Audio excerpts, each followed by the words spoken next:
सफाई कर्मियों के धरना में शामिल भाकपा माले राज्य कमेटी के सदस्य दिवाकर जी, ग्रामस के नेता वर्मा जी, ट्रेड यूनियन के नरदेव जी सहित हमारे जो ट्रेड यूनियन के यहाँ सफाई कर्मियों के नेता हैं, कमलेश जी हैं, राजेश जी हैं, प्रकाश जी हैं, हमारी माया जी हैं और अन्य बबीता जी हैं।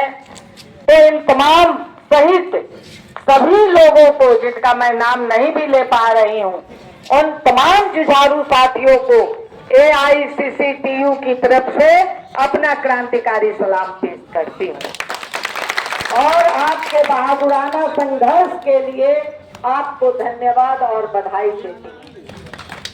साथियों, आपने जो लड़ाई 20 तारीख से जो पूरे बिहार में लड़ाई की शुरुआत हुई, हड़ताल की शुरुआत हुई और पूरे बिहार में एक आवाज में तमाम सफाई कर्मियों ने अपने काम को ठप कर दिया और अपनी एकता को प्रदर्शित किया कि हम तमाम लोग एक साथ एकजुट और संगठित हैं और हम लोग इन अपने सवालों को लेकर के आगे बढ़ेंगे।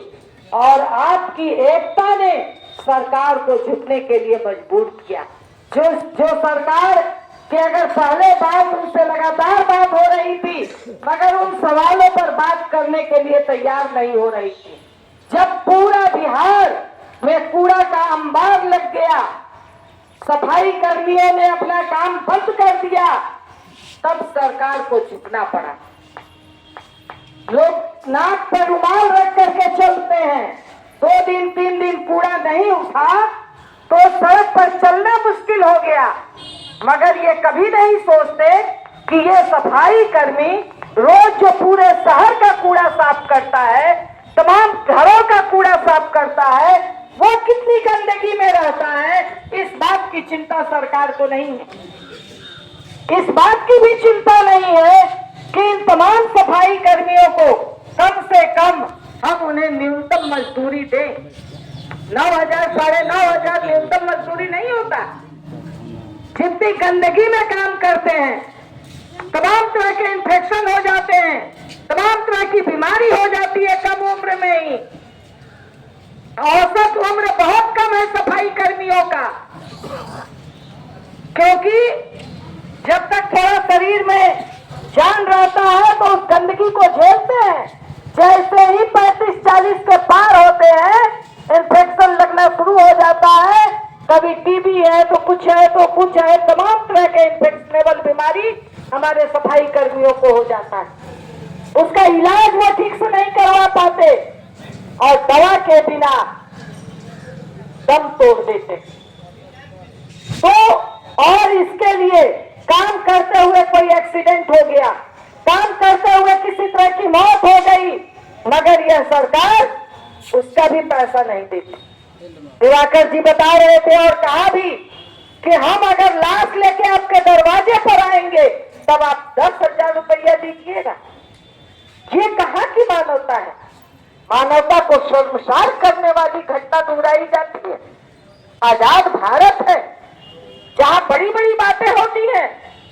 कोरोना के समय में हमारे प्रधानमंत्री ने, अब तमाम लोगों ने देखा होगा कि प्रयागराज में एक सफाई कर्मी का गोद धोने का काम किया और हमारे तमाम सफाई कर्मी इसके लिए खुश हो गए कि प्रधानमंत्री ने एक सफाई कर्मी का गोद धोया। मगर उसी समय एक तरफ वो सफाई कर्मी का गोद धो रहे थे और दूसरी तरफ सफाई कर्मी का पद समाप्त कर रहे थे। पूरे देश से सफाई कर्मियों का पद समाप्त कर दिया गया। अब आपका पद ही नहीं है कि सफाई कर्मी का बहाली होगा। ये अस्थाई काम है कि अस्थाई काम है? अस्थाई काम है ना। सफाई करना तो एक दिन का काम नहीं है।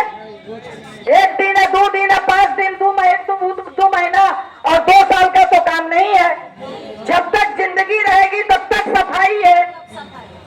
तो सफाई कर्मी का पोस्ट आपने कैसे समाप्त कर दिया? हम आ गए कि अरे भाई प्रधानमंत्री होकर के वो सफाई कर्मी का पैर है। तो इस बात को समझिए प्रधानमंत्री की चालबाजी की। वो करता कुछ है और उसके आड़ में उस तबके को पूरा परेशान करता है, और उसी समय से पूरे देश में सफाई कर्मी का पद समाप्त हो गया। इस बार जो लड़ाई हुई आउटसोर्स प्रथा को समाप्त करने की लड़ाई थी।